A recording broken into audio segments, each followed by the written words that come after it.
As a former planning committee chairman and a district councillor of 26 years, 1,134 is the highest number of objections I have ever seen.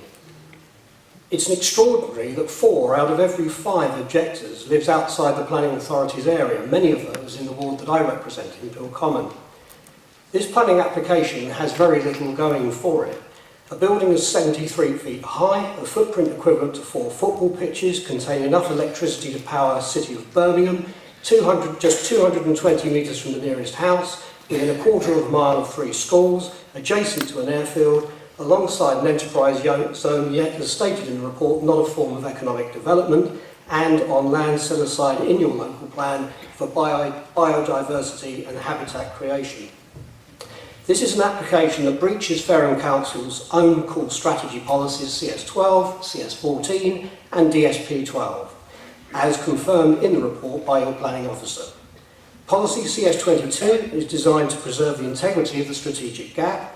Your planning officer says that a massive building housing 1,000 megawatts of electricity is, and I quote, not affect the integrity of the gap.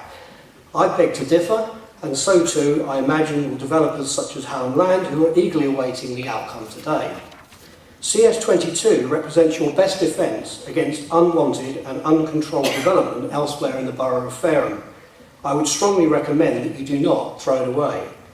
Mr. Chairman, this report sets demolition charges under your core strategy. If you approve this application today, you will be pressing the detonator. By the end of the morning, all that will be left of your core strategy will be a pile of rubble. Beware, if you decide to approve this application and trash your own core strategy, developers such as Hallam Land will drive a coach and horses through your local plan. And if you approve this, you will have absolutely no chance of preventing further development in the strategic gap. Your carefully preserved and cherished open spaces will fall like dominoes swallowed up by bricks and mortar. And don't expect Wellborn to save you. Those of us with planning experience know that every application has to be determined on its own merits. As a footnote, I would request you consider this. If you decide to approve this application, it may not even go ahead.